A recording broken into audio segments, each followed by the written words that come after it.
1, 2.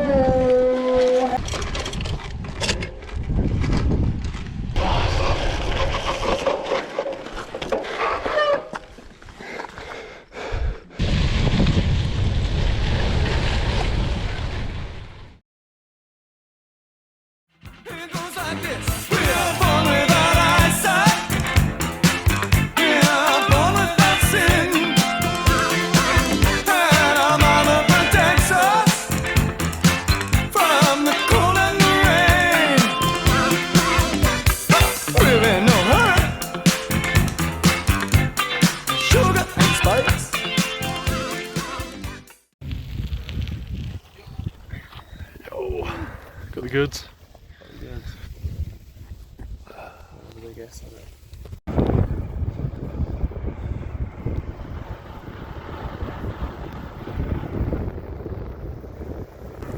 Alright, we're here at Mad Gravel, which is a 160k gravel race with about 2,000 meters of climbing just near Denver in Colorado. So we've had a big few days of driving to get here because we're headed to Unbound after this, but yeah, 3 days of driving to get here. Got here last night, had a quick shakeout, well, a good shakeout ride, and yeah, now we're here. It's a 7:30 start, so it was a pretty early wake up. It's like 5 o'clock. Got a pretty good dose of the old pre-race nerves this morning for whatever reason. I think just because it's early, it feels more serious when you get up early, but yeah, anyway, just doing a quick warm-up. Things I'm worried about for today are the fact that we're at slight altitude. I mean, it's not crazy, it's like just under 2,000 meters I think, but it was noticeable in last night's ride, so that's on my mind. My toe is still not 100%, so that's pretty achy and sore. I did a pretty good number on that last week. And I'm probably a bit undergeared for this. It's not a super hilly course, I don't think. I mean, it's going to be quite fast is what I mean. And yeah, I've only got a 40-11 as my highest gear, so I'm going to be spinning out pretty hard I think, but that's all good. It's a lovely day. It's going to be pretty warm later on I think. I'm just in arm warmers at the moment, so yeah, pretty nice temperature. Not a cloud in the sky. Not too windy, although if it did get windy it would be pretty damn noticeable in this environment. It's super flat around here. But yeah, anyway, I'm going to head back now. Race starts pretty soon, so yeah, let's get into it. That's the 50 mile, and at 9:30, that's the 30 mile.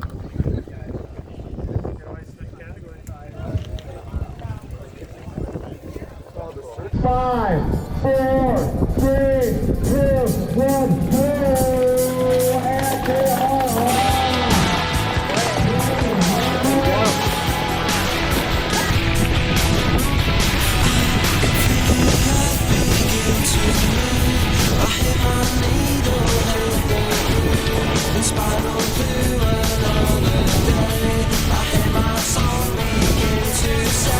So the race started, and I've never been so sure so early that it was not going to be my day. My body was not handling the altitude well at all, and I couldn't put power through the pedals to save myself. The front group split pretty early, and I didn't even consider trying to get in it. I was already coming to terms with the fact that the best chance I had at this point was just to pace myself and hope I'd bounce back.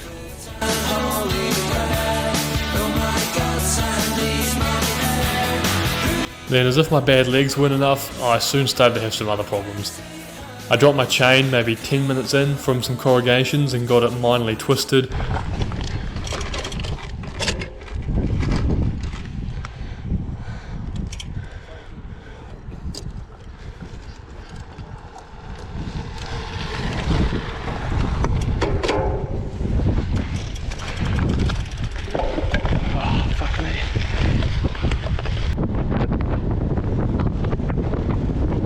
After sorting that out, I got another maybe a minute up the road, and then my bottle dropped off out the cage.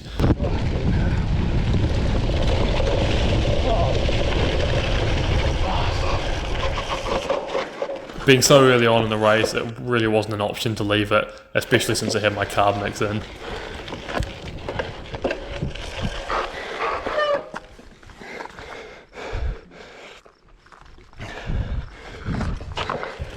go.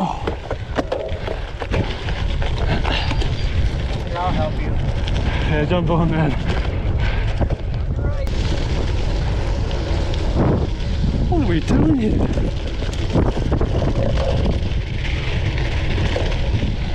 So, Seamus, why is all your shit falling off your bike, I hear you saying?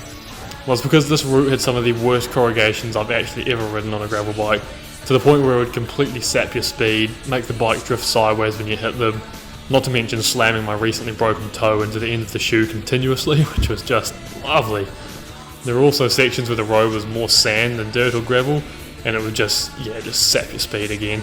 It was pretty soul-sucking at times, and I was definitely muttering a few choice words. So all these factors culminated in the realisation that this was just going to be one of those days, and it brought to mind a quote I heard recently from Jim Walmsley, who is my favourite ultra runner of all time. The places where you really grow are the ones that keep kicking you in the teeth. So yeah, with that in the back of my mind, I gritted my teeth and just settled in for a long day. So position-wise, I would imagine I was sitting somewhere around 30th. I picked my way through a few stragglers until I caught up to the second group on the road. But even then I was yo-yoing off the back, which was making me pretty angry with myself. I remember just muttering under my breath, just hold the fucking wheel, man, like, what are you doing?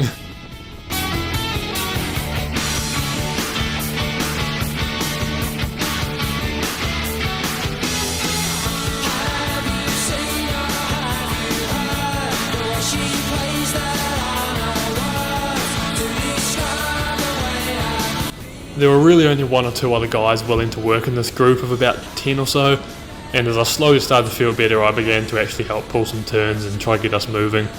There was a fair bit of wind at this point as well, and it was really noticeable being on the plains like we were, so we were forming some echelons in the crosswinds, which I think eventually shelled a few people, and then I believe a crash made it even smaller, although I didn't even see this crash, so it shows where my mind was.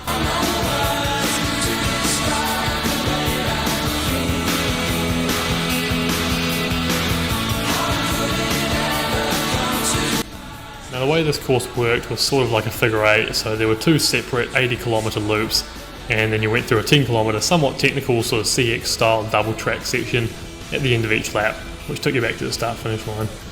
By the time we got here, I was actually beginning to feel like myself again, and gave a little bit of jandle through there, and that combined with a few more crashes from some other people meant only 3 of us were still together when we started on a second loop. And then when we went under the start finish, I heard the announcer say that we were rounding out the top 10. And I couldn't believe my ears. The 3 of us started lapping out, and that was the way it would be for the next 70 Ks.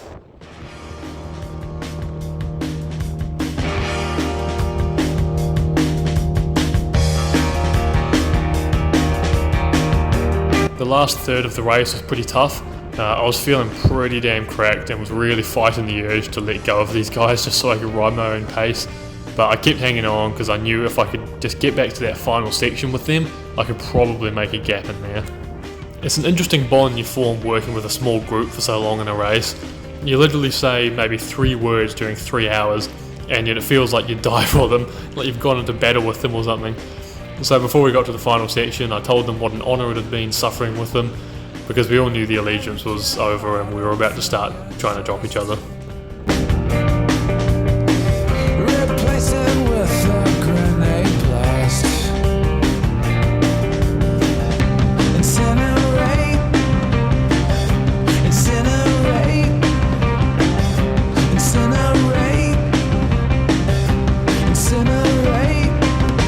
So back into the double track we went, and I had an idea of where I wanted to push the pace since the first lap.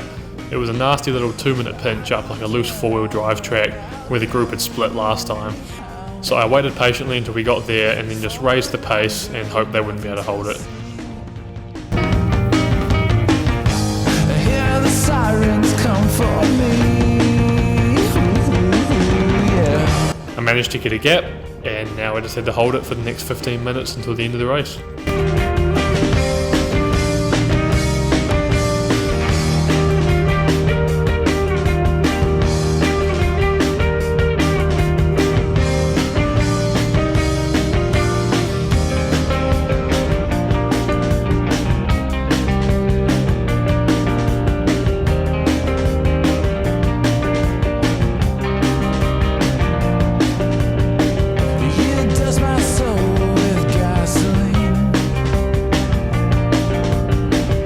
10 minutes later, I was pretty confident they were nowhere to be seen behind me, and I was already daydreaming about the free buffet at the end of the race, until I looked back and realised Joe was only about 40 metres behind me. So with a big groan, I completely emptied the tank, and thankfully he also started cramping. So yeah, my position was safe and I could roll into the line. I remember you so cold as ice. The flames are licking at your feet. Silence come to put.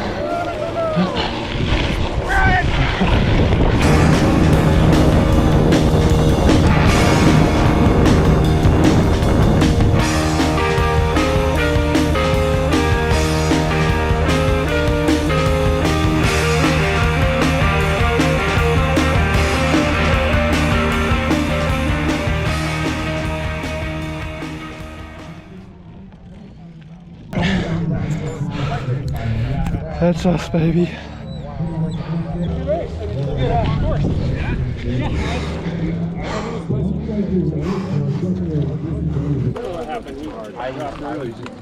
Nice job, guys.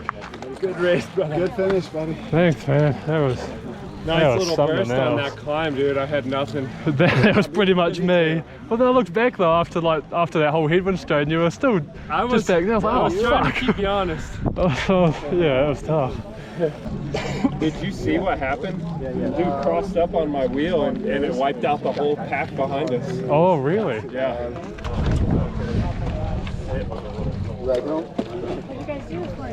So when did you break off? Headed to Kansas right away to just I think the combination starts here on Wednesday, so a couple more days. Such guy. Yeah, I think he's maybe like a local legend, like coach coming up. Yeah. Tommy D, you're gonna get 9th place in the Tour de France. How does it feel? Holy shit. $1,000. These race schedules are crazy. You do a road drive and non-bike races throughout the United States.